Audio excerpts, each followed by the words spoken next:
Before you listen, I'm not condoning any violence. So if you're a kid that's easily influenced by movies or stories, don't listen. But this is a true story. Listen. Go. It was actually the day after we came home from New York. We had finally went to Manhattan and rapped for Jay-Z, Kareem Biggs, and my favorite one of all, Dame Dash. Won't never forget that part of the day because Capone and Noriega was outside smoking weed in the parking lot. Around the time Capone had just came home. So we parked and we went in. I believe it was the Sony building. Sony Music, that is. When you go in, you gotta take the escalators up one flight. I don't remember what entrance it was, but you gotta take the escalators up one flight to the elevators. But cannabis was coming down the escalators as we were going up the escalators to the elevators. Ugly as shit. I also saw Leor Cohen mopping something up. You know how much money Leor Cohen has? So a long story short, me and my group, we performed for Jay-Z, Dame Dash, and Kareem Biggs. I remember Jay-Z standing right next to me. I'm 6'2". Jay-Z was standing next to me while I was rapping, and he was hunched over, and we were the same height. So that dude gotta be like 6'3". We put on a great performance. They offered us a deal on the spot. After that, we left, bullshitted for a couple hours, and then on our way back to Philly. We got back to Philly like 3 a.m. I went in the crib, went to sleep. The next day I came out and told everyone the good news. My homies, that is. And they were extra happy. Not for me. Not for my career. Not for the money.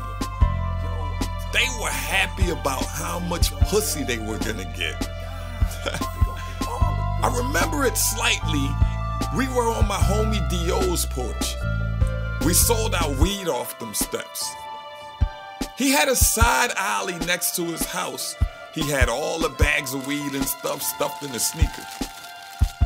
The house was facing one way, and to make a sale, you have to go in the alleyway. It was to our right. And when you're walking in that alley, you can see another street behind us called Upland Street. So D.O.'s went to get 2 bags to make a sale. While in progress, he seen a dark blue Buick Park Avenue with 2 guys in it parked on Upland Street. He acted like he didn't see it, but when he came back, he came to the steps and told us. And everybody looked in the alleyway at the same time at them. They saw us. They knew we were on to them, and then they pulled off. So a couple hours went by, and one of my homies said, "Yo, it's a block party on 55th and Chester." And you know we were there, because we were the cool kids. We got there and the street was blocked off. So you had to park and walk down to the action. We got out the car and walked down where the crowd was. So the block party was on a street with a bunch of storefronts, not on a residential street. One of my homies walked off to go get a beverage from a store called Crown Chicken. It was like a half block down. When he came back, he told me that he saw that Park Avenue.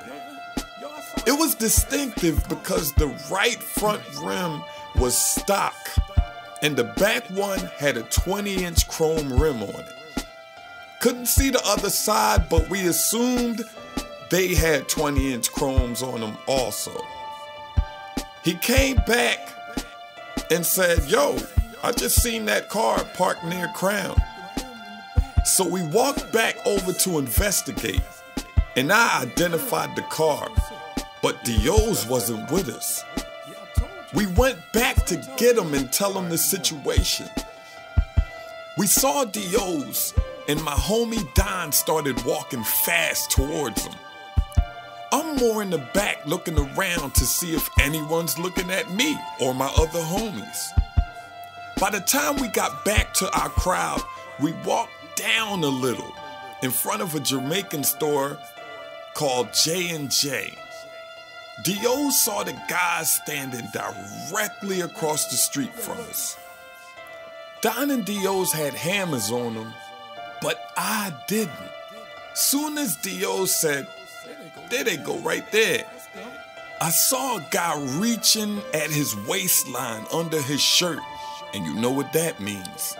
He wasn't scratching. So Don and Dio's pulled out their weapons also. The dudes got a couple shots off, and soon as you hear a gunshot, your first reaction is to duck. And when I ducked, I felt something hit me in the head. It felt like a rock hit me, but I was still alive to run. So Dio's and Don got a couple shots off and got to the car. My ass ran down Vajas Street. I was fast as shit. I ran down Vajas and made a left. By that time, Dio's and Don pulled off, and I saw them a block away on Springfield Avenue. I just jumped in the back seat. Get in the car. I don't even remember opening the door. It wasn't a convertible either. But until this day, I ask myself, why didn't that bullet hit me?